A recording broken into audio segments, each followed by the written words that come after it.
That time of year again, it's Christmas. We're all out doing the last minute Christmas shop. And do you know something? It's been a while since I've checked the alternatives for video game buying in your high street. So you've got Game, if you've got a game in your area.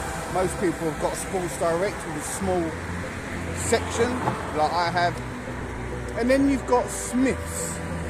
So you've got your CEXs, you've got independent shops if you're lucky enough to have them. But I'm going to go and have a look today.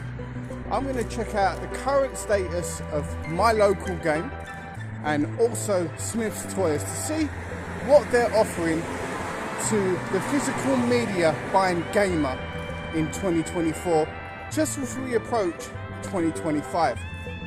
I'm not hopeful on this, and I don't expect a great deal.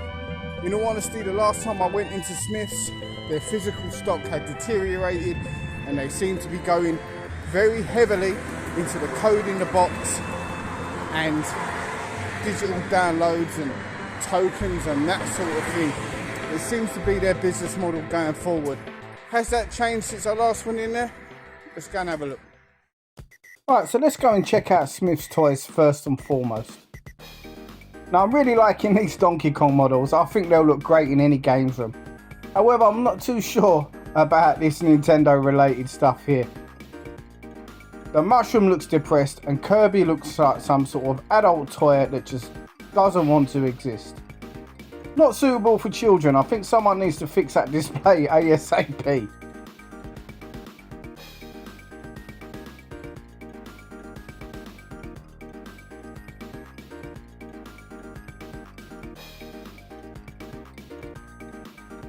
There's a lot of blue Yoshis around here.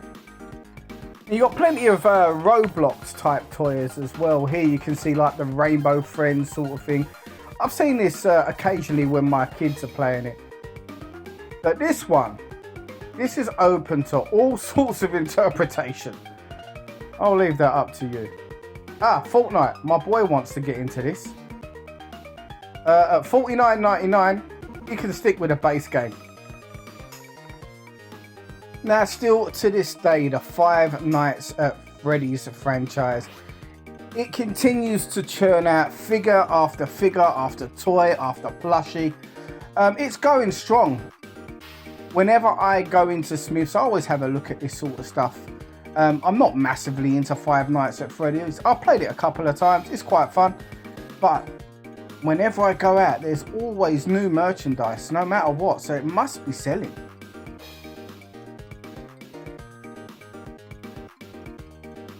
Now, a quick question for anyone that really is into the franchise. Just having a look at the variety that we've got here. Are all of these models incorporated into the various games, or are they just sort of spin-offs? Now, this looks wrong. This plushie slash teddy looks a bit of a wrong one, if you ask me. Right, going to be picking these two little items up today for the stockings, and I would love to get one of my kids to wear this. They will, however, throw it at me. That box will come back faster than Daley Thompson in the 100 meters. Really nice Sonic aeroplane there. As you can see, the Sonic 3 merchandise is ramping up ahead of the release of the movie. Looking forward to going to see that one. We're going to head out on Christmas Eve to see that. And a bit of a spoiler here. I'm guessing that must be some sort of main villain towards the end of the movie. Right, anyway, let's go check out the games and let's see if Romford Smyths, or Smyths in general, because they're all quite similar, they're a good alternative to your indies or just basically any type of game shop, because let's be honest, the high street is dying in terms of physical media. So as soon as we get there, I'm having a look at some of the new releases. Bluey is obviously not a new release, but it's thrust upon you because they want people to maybe pick it up for Christmas. And this Turtles game is one that I've been looking at as well. I've got all the current Turtles games on the Switch, so I might as well pick that one up. Now, Dogman looks interesting. I remember seeing an advert for this a while back, and Now, if you look at the back of the cover, it looks a little bit like a Cuphead type ripoff. I'll be going home having a look at a few reviews of that before potentially purchasing it. Now here's a game that's, I don't know how well this is going to sell physically, because it has been made available on Game Pass from day one, and that's the new Indiana Jones game.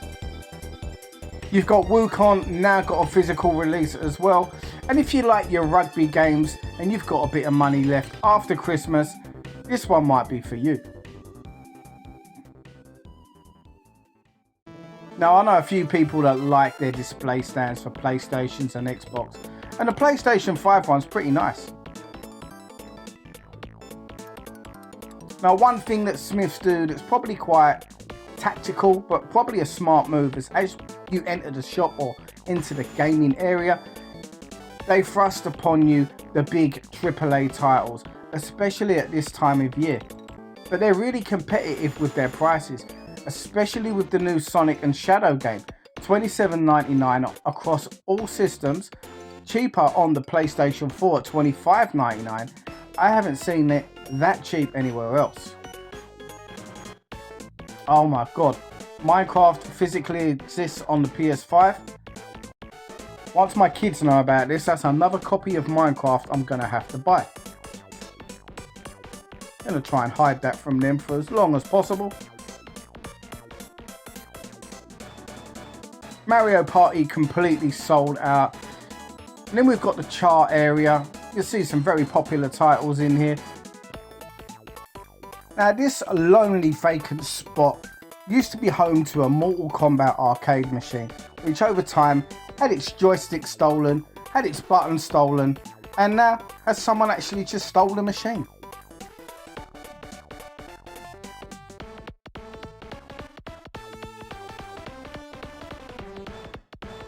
Arcade 1-up stuff still selling in and around these big major shops. I'd like to know how well they do.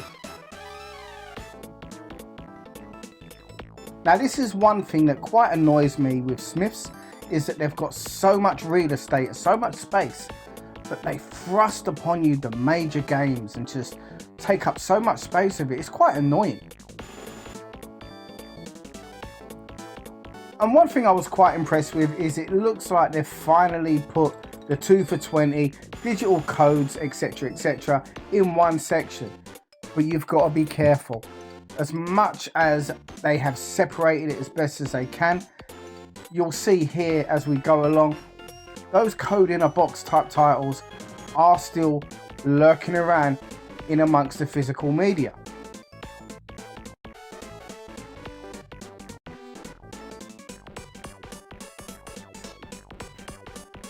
You can see right there, Wheel of Fortune. It's got that horrible little digital code in a box sign at the bottom. And World of Goo 2.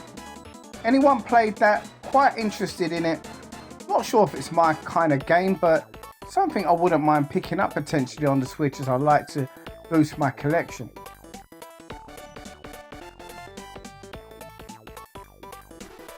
Now, one thing I will say about Smyths is they do have a great variety of games. You can see here most of the major titles that you'd want are here. Also lots of other weird and wonderful games, potentially like this Looney Tunes Sports. Let's have a look. Okay. Couldn't even show me screenshots on the back of the cover. That put me right off.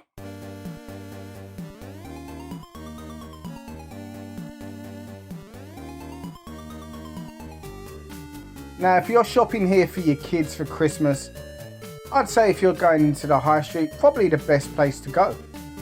Definitely going to have most of the games you want, especially child-based stuff.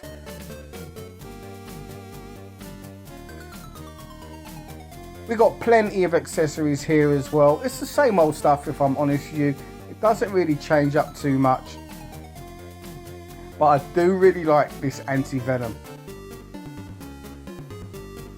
One of the better cable guys that I've seen recently. As is that Deadpool. I'm not sure if that's really appropriate for children though. It slipped through the net nevertheless.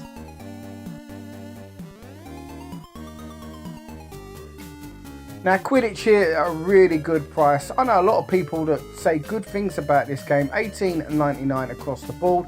However, unfortunately, when you get to the Nintendo Switch version, yeah, code in a box for the same exact price as it is on the other systems.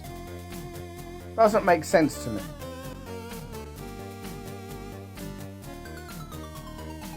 Now this Harry Potter collection looks quite good value, I'm not sure. $13.99 on the PlayStation 5 for 3 games. Let me know in the comments if that is a good value title at that price. Hogwarts as well, $15.99 on the Xbox One. Is there that much difference on the Xbox One to justify a £12 difference? Now I wanted to pick up Sonic Origins today. It's the cheapest I've seen it anywhere. I was going to pick that up for my son for Christmas. But one of the things that Smyths are quite guilty of is you'll pick a game up, take it to the counter, and they'll come back and say, sorry, we're sold out. Squirrel with a Gun there. I've had a great time playing that one. If you haven't already, I would highly recommend picking that one up at £20. It's good fun. And for a budget title anyway, definitely worth including in your collection. Prince of Persia now down to $14.99. Most places are selling that for around $15 to $16. Alan Wake 2 there as well at $62. And the new Star Wars Outlaws at $29.99. Now I'm not certain whether or not some of these price drops are due to Christmas. I would assume that they are, but that's one thing I will say. Smyths are quite competitive when it comes to their pricing.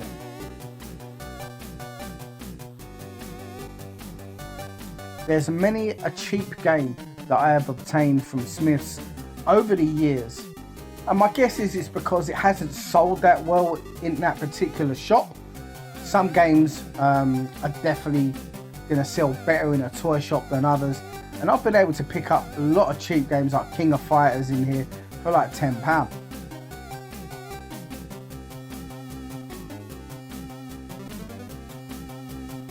Now that Poppy's Playtime triple pack. It's a series of games that my son has enjoyed playing on his phone, on his laptop over the last year or two. I think I'll be picking that one up today. Chuck that one in the Christmas stocking. Got Dead Rising there at $39.99.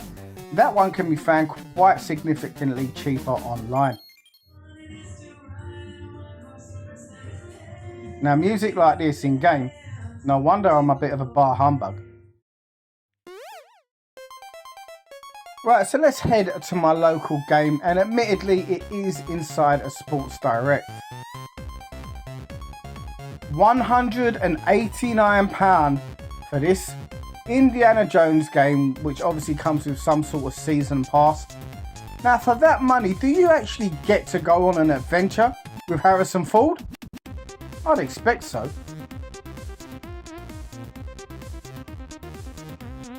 Now what is this? Can someone tell me what Nintendo Switch game you need a knife and 2 knuckle dusters for?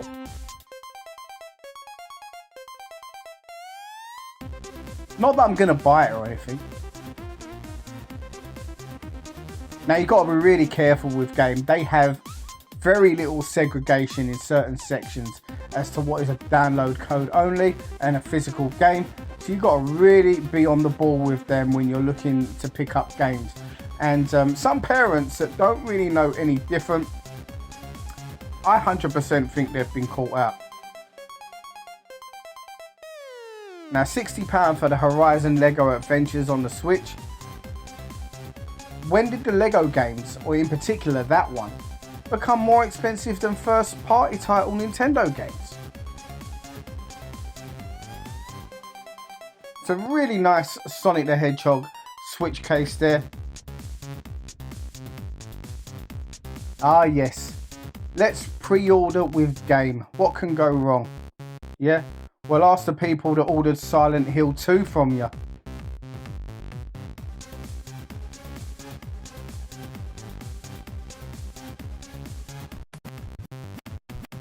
Now, game is, I'll be honest, it's a really depressing shop. Most of the stuff is overpriced in game. They don't seem to be competitive with any other shop, whether it be a physical shop such as Smyths, CEX, Independence, or any online shop. Now, I understand it's probably quite difficult to keep up with some of the online stuff like Amazon, but some of the games in this place are just so overpriced and being sold at such a cheaper rate elsewhere. Other shops have clearly cottoned on, but I don't know, are they just hanging out hoping that people buy from them, make their money? It's a really weird strategy, and there's a lot of weird strategies going on with game at this current time. I don't think any gamer could explain what their strategy is in terms of purchasing game, the whole Fraser group. I mean, look here, Evil West on the PlayStation 4, $25.99. The PlayStation 5 version of that is pretty much like a £12 game there. £15 at most.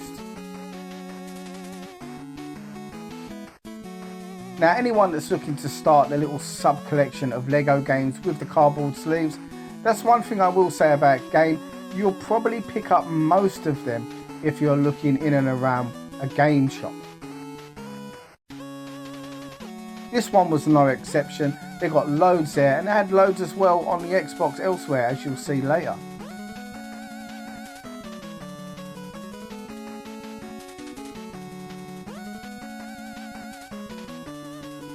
Now, looking at the 2 for $30, you're thinking great deal, but straight away you'll look at something up there. You've got the Evil Dead game.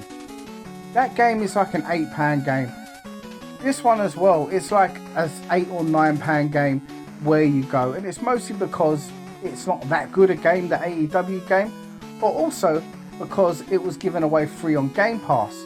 A lot of companies will react to that and put their prices down because they anticipate less sales now that it's been given away for free. You don't see that with game. They'll just keep it at a steady price, hoping that people are buying these things.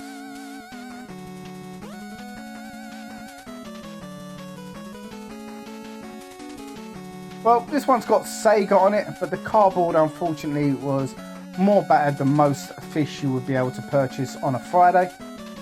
Although I do like that Cult of the Lamb cover. Yeah, that Minecraft, I'm going to definitely try to hide that from my children. We've got about 8 or 9 copies of Minecraft across various systems, and I know I'm going to end up purchasing it, but let's hold out for as long as I possibly can.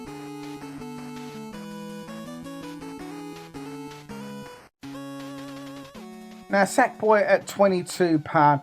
Is that a good deal? That's one game, I'll be honest, I neglected totally from the launch of the PlayStation 5, and I probably should get it in at some point. Now, that Lego Horizons game, £40 on the PlayStation 5, but yeah, it's £60 on the Switch. I find that absolutely ridiculous. It is not going to run better on the Switch, far from it. You've got Demon Soul here at £32, another release title. How can it be £32? And the same here, Dead Island 2. That's like a £10 to £12 game now. Again, because it was given away on Game Pass, these guys are still selling it at £25.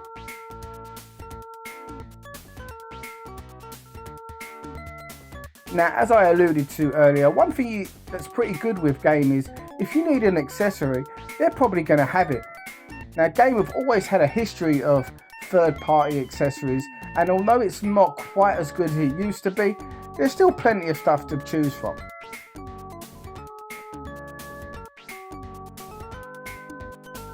Now, that is a really cool Lego piece. I know the purists out there won't like it, but I think it looks pretty good.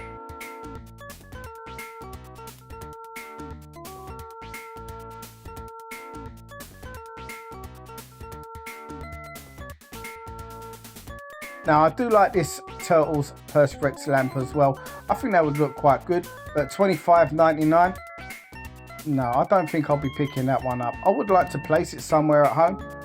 I don't think I would pay that for it. The quality didn't look that good.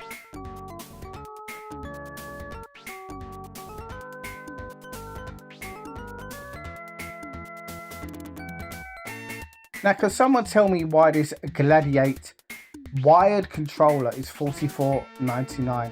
It's a wired controller. Although I do like the Duchess. That one I really do like. It's like the Xbox OG controller when they realised that the Duke was a bit of a mess. Now let's have a look at the Xbox series of games. And again, nothing too spectacular here. They've got most of your AAA stuff and a couple of other games. But again, most of it, in my opinion, far too highly priced and not that competitive with the remainder of your high street. Now I put Argos on my thumbnail. Now I can't really show you much of what Argos do because even though they are a physical shop, they do work from within a catalogue based system. But I will say, don't sleep on what Argos do. Argos seem to be the sort of company, in my opinion, that just buy practically everything in. And for that reason, there's a lot of games that go down in price pretty quickly when they realise they're not selling. Now that's a really, really expensive copy of Doom. It did look really nice though, and it does look like a really nice display piece. Now, however, I've got to get out of this shop. I'll be honest, shopping in game is a very depressing experience. Now, Smyths, it's a toy shop, but I'll be honest with you, they do seem to have a lot more variety and they are much better at price matching. This Sports Direct owned version of game, they've taken their eye off the ball. I really have no idea what their purpose is. I'll be really interested to know what their strategy is going forward because they're not progressing and it just seems to be a very depressing place to shop. And I think most people will agree with that. So is shopping for video games on the high street completely dead? I'm not going to say it is, but it's definitely on life support like I alluded to earlier on my thumbnail. Smyth doesn't do a bad job and game, they just exist. They don't really do nothing for the scene itself. They just exist, and I don't believe that the current owners of the company really care about pushing their brand forward. It's a real shame because at one point the high street was a great place to shop for video games, but yes, times change, but what can we do? Anyway guys, thank you for watching. I hope you enjoyed the video. Let me know what you think in the comments below. Take care.